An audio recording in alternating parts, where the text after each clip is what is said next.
So I didn't see Uncut Gems until a couple weeks ago. And I know I'm late, but not everybody can see every movie. And I wanted to I was, you know, kind of inspired to do a review on Uncut Gems, the theatrical film starring Adam Sandler. And damn, bro, like this movie made me feel things. This movie made me feel like shock. It made me feel suspense. And it made me feel very uneasy throughout most of it. And it was definitely a movie experience. It's on Netflix right now. So if you miss seeing it in theaters, it should be on your Netflix if you're living in the United States. I'm not sure about international. It doesn't hurt to check because I know Netflix International did help with this movie. So I mean, it probably is on there. But this film stars Adam Sandler, but he's not comedic, Billy Madison Adam Sandler, who has quite frankly fallen apart in the 2000s compared to his glory in the 90s. This is Adam Sandler playing a serious role. And Adam Sandler, much like Jim Carrey, when he plays a serious role, can do a damn good job. And to me, Uncut Gems is the best movie of Adam Sandler's career as far as performance goes. It might not be the funniest. It might not be the most iconic. It might not be the one you think about when you think about Adam Sandler. But when it comes to just pure acting performance, he absolutely goes above and beyond what was expected of him in this film. This movie's something else. Now, this movie, much like Breaking Bad and Joker, and I'm using those two as examples because some of you guys have not seen this yet, so I'm going to use examples that you probably do know about, is a character study. The film is a character study. Obviously, it's not just Adam Sandler. Lakeith Stanfield is in this movie. Julia Fox makes her debut in this film. Kevin Garnett and The Weeknd are in this movie. Judd Hirsch is in this film. There are actors in this film that all do a good job, but it really is Adam Sandler's film. The film follows Adam Sandler, who plays Howard Ratner. And Howard Ratner is basically this Jewish jewelry owner who also has a gambling addiction. And the character study of this film is all about his gambling addiction and how his gambling addiction really leads to him playing with fire, and how not being able to control a gambling addiction could end up having drastic and severe consequences in life. This movie, the ending of this film shocked me, and yet I expected it. It's weird. Like, the film gives you threads and gives you clues and gives you hints and foreshadowing of what's to come and what the fate is ultimately of the Howard Ratner character, but the actual ending of the film was shot so realistically. It was executed so well that it still left me just shocked. Like, I had to actually rewind it to make sure I didn't lose it because it happened so suddenly. The way that these events go down. It was directed by the Safdie brothers. I don't really know much about the Safdie brothers. Honestly, I'm not going to lie to you about that. I know they did a movie called Good Time, but Uncut Gems is the one everybody was pretty much talking about. People were telling me about this movie for a while.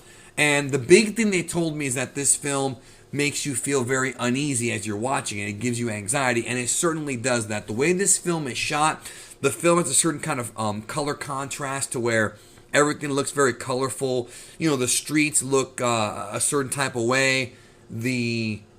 The way the character scenes are shot, the confrontations between Howard and his soon-to-be ex-wife and his girlfriend and how they have problems, Howard and his son, Howard and Kevin Garnett, Howard and The Weeknd, Howard and these mobsters that are after him because he owes them money. All the sequences with Howard and the people in his life are shot in such a weird way because characters are always talking over each other. They're screaming at each other. It's very realistic and very uneasy. It's almost like you're going to a family get-together and your two cousins are fighting and you're kind of just sitting there like, ugh. Or you're like, well, for example, if you go meet your girlfriend's family and she's fighting with her brothers or her parents are arguing and you're just sitting there kind of uncomfortable, that's how it feels, although you're not really there. But it comes off like that. The Howard character is so strangely executed by Adam Sandler because Adam Sandler has been such a likable actor for so many years, and the fact that he plays this character who's pretty much not a likable dude at all. He's very selfish. He can't control his addictions. He's very much a user. He's a con artist. Everything that's kind of the definition of what would be a scumbag is almost forgiven because of Sandler's performance, because of Sandler as an actor and the charisma he has as a leading man. Adam Sandler has always made movies that made us laugh and made us feel good. The Waterboy, Billy Madison, Big Daddy. He rarely plays a character quite like this. In fact, I don't think he ever has.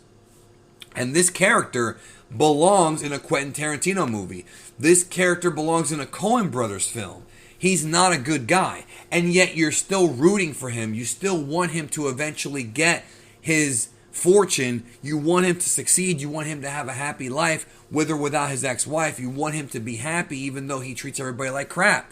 And it's a weird story, and the movie purposely tries to make you feel claustrophobic. As you're watching this film, there's just a lot of anxiety, and it's all because of the way it's shot, kind of in this foggy sort of way. You know, really unique camera angles, really good camera work, a weird contrast. The way that Stanley's performance kind of radiates. Kevin Garnett, you know, the NBA's Kevin Garnett. Been watching this guy since the mid-2000s. Kevin Garnett, pretty good at acting. Not too bad. Not a bad little actor, you know. Maybe he'll be an actor, you know, in the future at some point. I don't know. Julia Fox, this is her first role as his current girlfriend, who is so loyal to him and yet isn't. You know what I mean? I'm not going to go into plot details, but the film pretty much follows him as he basically does the whole gimmick of robbing Peter to pay Paul, where he'll get an amount of money. He will gamble money that's not his to make more money because of the thrill of making money. So he'll literally gamble away money that does not belong to him, that he owes somebody else, and jewels and things like that. And it all starts with him getting this rare Ethiopian gem that he lets Kevin Garnett borrow. And because Kevin Garnett did not return it to him fast enough, he kind of loses his freaking mind. He's like having a meltdown over getting this gem back. And yet, other characters in the film are having the same meltdown as he is, right? And he's so much of a hypocrite. He's got his head so far up his ass, he doesn't even realize that he's doing to others what he doesn't want done to him. And it's a really interesting character study, Uncut Gems. I don't know if I really want to call this, it's not really a crime movie or a mobster movie. It's a character study like The Joker. The Joker film can kind of be a mobster movie, but not really. It is more of a character study. And people need to see this fucking movie, bro. Go see Uncut Gems on Netflix if you haven't yet. Some folks are saying it's the best movie they've ever seen. I wouldn't go that far, but it's definitely one of the better entries, one of the better releases of 2019. One that was probably slept on for a long time, especially by me, but one that is worth seeing. I mean, you gotta see this movie, yo.